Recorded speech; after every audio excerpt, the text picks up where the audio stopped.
Welcome to PAATH History.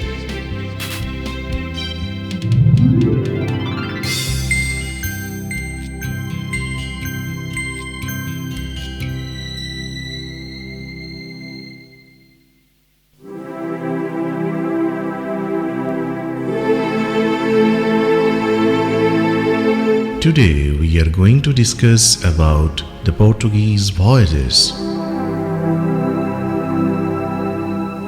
Portuguese discoveries are the numerous territories and maritime routes discovered by the Portuguese as a result of their intensive maritime exploration during the 15th and 16th centuries. Portuguese sailors were at the vanguard of European overseas exploration.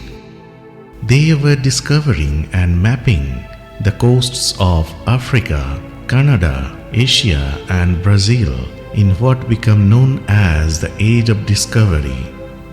In 1415, Ceuta was occupied by the Portuguese, aiming to control navigation of the African coast, moved by expanding Christianity with the avil of the Pope and a desire of the unemployed nobility for epic acts of war after the Reconquista.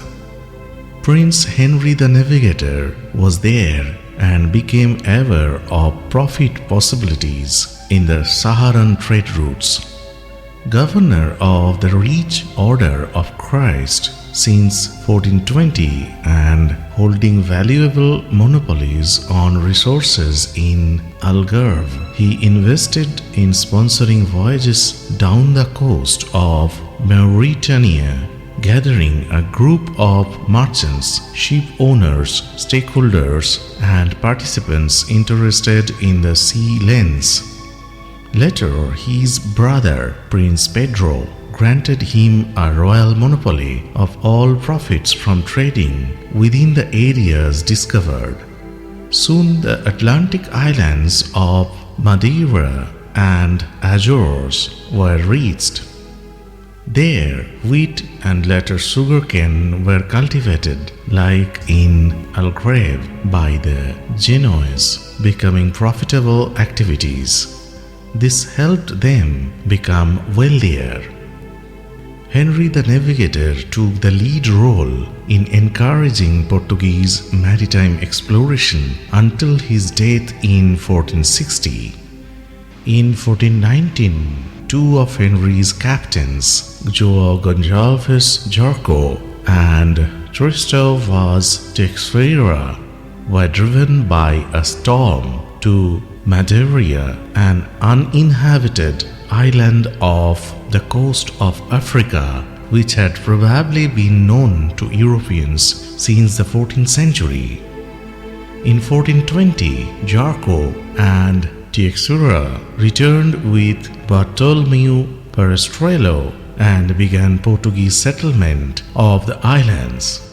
A Portuguese attempt to capture Grand Canary, one of the nearby Canary Islands, which had been partially settled by Spaniards in 1402, was unsuccessful and met with protestations from Castile. Although the exact details are uncertain, cartographic evidence suggests the Azores were probably discovered in 1427 by Portuguese ships sailing under Henry's direction and settled in 1432, suggesting that the Portuguese were able to navigate at least 745 miles or 1,200 kilometers from the Portuguese coast. At around the same time as the unsuccessful attack on the Canary Islands, the Portuguese began to explore the North African coast. Sailors feared what lay beyond Cape Bojador and whether it was possible to return once it was passed. In 1434, one of the Prince Henry's captains, Gil Yanes, passed this obstacle. Once this psychological barrier had been crossed, it became easier to probe further along the coast. westward exploration continued over the same period. Diego Silvas discovered the Azores island of Santa Maria in 1427, and in the following years, Portuguese discovered and settled the rest of the Azores. Within 2 decades of exploration, Portuguese ships bypassed the Sahara. As a result of the first meager returns of the African explorations in 1469, King Alfonso V granted the monopoly of trade in part of the Gulf of Guinea to merchant Fernão Gomes for an annual payment of 2 lakh reals. Under his sponsorship, Portuguese explorers crossed the equator into the southern hemisphere and found the islands of the Gulf of Guinea, including São Tomé and Príncipe. In 1471, Gomes explorers reached Elmina on the Gold Coast or present-day Ghana and discovered a thriving gold trade between the natives and visiting Arab and Berber traders. Gomes established his own trading post there, which became known as a mina or the mine. Trade between Elmina and Portugal grew in the next decade. In 1481, the recently crowned João II decided to build São Jorge de Mina Fort or Elmina Castle and factory to protect this trade, which was then held again as a royal monopoly. In 1482, Diego Cao discovered the Congo River. In 1486, Cao continued to Cape Cross in present-day Namibia near the Tropic of Capricorn. In 1488, Bartolomeu Diaz rounded the Cape of Good Hope on the southern tip of Africa, disproving the view that had existed since Ptolemy that the Indian Ocean was separate from the Atlantic.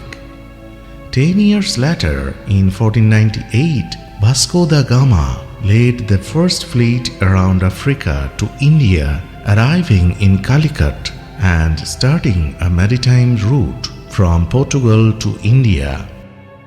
Also at this time, Pedro de Covilhã reached India via Egypt and Yemen and visited Madagascar. The Portuguese engaged profitably in the slave and gold trades. Portugal enjoyed a virtual monopoly of the Atlantic slave trade for over a century, exporting around 800 slaves annually. Most were brought to the Portuguese capital Lisbon, where it is estimated black Africans came to constitute 10% of the population. In 1500, the second fleet to India, who came to discover Brazil, explored the East African coast, where Diego Diaz discovered the island that he named St. Lawrence, later known as Madagascar. This fleet, commanded by Pedro Alvarez Cabral, arrived at Calicut in September, where the first trade agreement in India was signed. There, in 1503, they built the St. Francis Church. In 1502, Vasco da Gama took the island of Kilwa on the coast of Tanzania, where in 1505, the first fort of Portuguese East Africa was built to protect ships from the East Indian trade. In 1505, King Manuel I of Portugal appointed Francisco de Almeida first Viceroy of Portuguese India for a 30-year period, starting the Portuguese government in the east, headquartered at Kochi. That year, the Portuguese conquered Kannur, where they founded St. Angelo Fort. Lourenço de Almeida arrived in Ceylon or modern Sri Lanka, where he discovered the source of cinnamon. Finding it divided into 7 rival kingdoms, he established a defense pact with the kingdom of Kotte and extended the control in coastal areas, where in 1517 was founded the fortress of Colombo. In 1506, a Portuguese fleet under the command of Alfonso de Albuquerque and Tristão de Cunha conquered Socotra at the entrance of the Red Sea, and Muscat in 1507, having failed to conquer Ormuz, following a strategy intended to close the entrances to the Indian Ocean. That same year, fortresses were built in the island of Mozambique and Mombasa on the Kenyan coast. Madagascar was partly explored by Tristão de Cunha, and in the same year, Mauritius was discovered.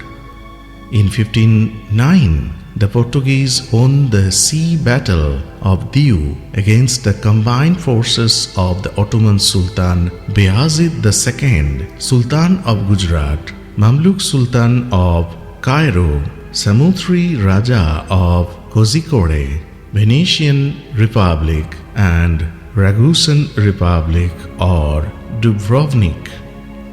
The Portuguese victory was critical for its strategy of control of the Indian Sea. Turks and Egyptians withdrew their navies from India, leaving the seas to the Portuguese, setting its trade dominance for almost a century and greatly assisting the growth of the Portuguese Empire. It marked also the beginning of the European colonial dominance in Asia. A second Battle of Diwa in 1538 finally ended Ottoman ambitions in India and confirmed Portuguese hegemony in the Indian Ocean. This is the end of our today's discussion. Please subscribe to this channel, like our video and comment. Listen to our podcast episodes. Follow our official Facebook page, Twitter handle and Instagram. For any query, feel free to mail us. For details, see the description.